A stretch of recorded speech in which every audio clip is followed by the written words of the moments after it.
এলা ভাই মার। আচ্ছা বুঝছি।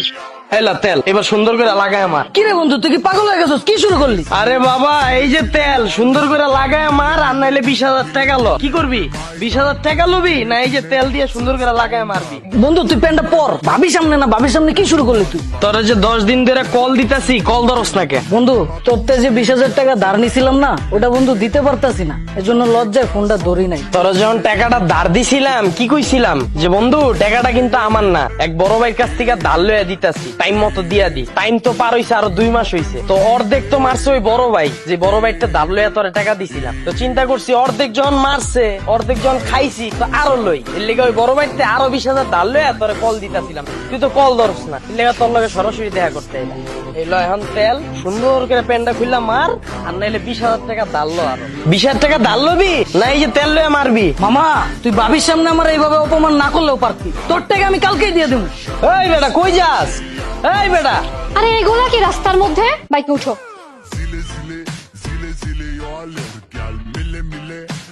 এই নামো তো। স্যার একটু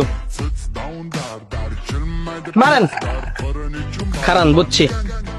এলাম তেল, তেলটা লাগায় মারেন। এই তুই কি শুরু করছস? আরে বাবা প্যান্টটা খুলেন, তেলটা লাগায় মারেন, আর নাইলে মামলা দেন। কি করবেন? তেল লাগায় মারবেন না মামলা দিবেন? কি সমস্যা তোর? তোর এই কাহিনী কিচ্ছু আমি তো বুঝতাছি না। আমার তো ব্যাংকা কত? গাড়িটা কিনার পর থেকে আজকের দিন আর আগ পর্যন্ত আপনার লগে আমার যতবার দেখা হয়েছে, একদিন গাড়ির কাগজ ছিল না, আপনি গাড়িটা আটকায় মামলা দিছেন। একদিন আমার লাইসেন্স ছিল না, গাড়িটা আটকায় মামলা দিছেন। একদিন হেলমেট ছিল না, গাড়িটা আটকায় মামলা দিছেন। আজকে গাড়ির কাগজ আনছি, আমার লাইসেন্স আনছি, হেলমেট আনছি, আজকে গাড়িটা আটকে চেক করেন না কেন? এতদিন যেহেতু লইতে পারছি, আজকে লইতে পারুন না কেন? মারেন এলন তেল, হয় মারেন নাইলে মামলা দেন, কোনটা করবেন? এই ম্যাডাম, ওর মাথা খারাপ হয়ে গেছে, ওরে মেন্টাল হাসপাতালে ভর্তি করেন তো। এই যা যা যা। এই দাঁড়া। আরে তেল আনছি, মারেন নাইলে মামলা দেন। আরে দূর, রাস্তার মধ্যে কি শুরু করলো এগুলা? বাইকে উঠো। এই দাঁড়ান দাঁড়ান, শুনেন ভাই শুনেন। এলন ভাই তেল মারেন। মানে? আরে ভাই মানে বুঝেন নাই, 2 দিন আগে যে আমার স্যামসাং ফোনটা ছিনতাই করে লয়ে গেলেন, এই যে এই জায়গাতেই তো। এরপরে আমি এই যে আইফোন 14 লইছি ভাই। তখন ওই সময় তো পুরাটা মারতে পারেন নাই, এর লেগে এই যে তেল লয়ে আইছি, হয় পুরাটা মারেন আর নাইলে এই যে আইফোন 14টা আবার ছিনতাই করে লয়ে যান। কোনটা করবেন? এই যে তেল লয়ে আইছি মারবেন নাকি আইফোন 14 লইবেন? হাই এদিকে আসো। কি সমস্যা? সকাল থেকে এমন পাগলের মতো করতেছো কেন? আয় হায়, আমি তো ভুললেই গেছিলাম, সবাই আমার যেমনে মারতেছে তুমি আবার বাদ যাবে কে? লো লো মারো। এই দাঁড়ো, ফাইজলামি শুরু করছো? তুমি তোমার ফ্রেন্ডকে টাকা ধার দিয়ে নিজে বাস খাইছো, ছিনতাইকারী তোমার ফোন নিয়ে গেছে, তুমি ওইখানেও বাস খাইছো, তো তুমি আমাকে কেন বলতেছো? আমি তোমার সাথে কি করছি? এই প্রশ্নটা একবার নিজেকে করো তো। সানগ্লাস শুধুমাত্র একটা ফ্যাশন অ্যাক্সেসরিজ না, এটা হচ্ছে আমাদের চোখের সুরক্ষা ব্যবস্থা। আমরা যারা বাইকের আছি, আমরা বাইক মডিফিকেশন করতে তো লাখ লাখ টাকা খরচ করি, কিন্তু কেন জানি চোখের যত্ন নিতে একটু পিছিয়ে যাই। রাস্তার ধুলাবালি থেকে শুরু করে সূর্যের বেগুনি রশ্মি আমাদের চোখকে কতটা ক্ষতি করে আমরা তার টেরই পাই না। চোখ হচ্ছে আমাদের মানব দেহের সবচেয়ে গুরুত্বপূর্ণ একটা অংশ।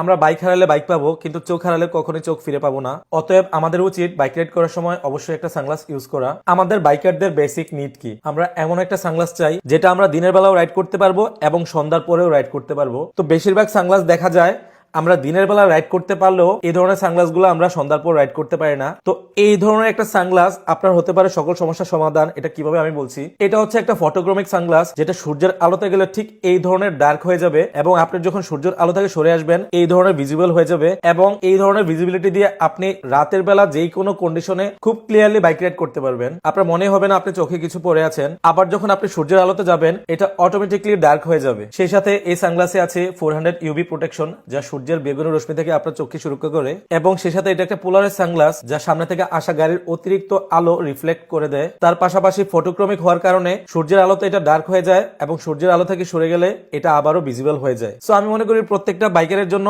এটা একটা ড্রিম সানগ্লাস, যেটা আপনাকে সকল কন্ডিশনে আপনার চোখকে সুরক্ষা করবে। তবে দুঃখের বিষয় হচ্ছে আমি স্যাম্পল হিসেবে শুধুমাত্র 4 পিস অর্ডার করেছিলাম। আমাদের বাল্ক অর্ডার আসতে আরো 1 মাস সময় লাগবে। সো আপনারা যারা অর্ডার করতে চান এখনই ইনবক্স করুন, অথবা আমাদের হোয়াটসঅ্যাপে নক করতে পারেন। তাছাড়া আমাদের ওয়েবসাইটে সরাসরি আপনি অর্ডার করতে পারেন। আপনারা সেই ভিডিওর কমেন্ট সেকশনে সকল ডিটেলস পেয়ে যাবেন। ধন্যবাদ।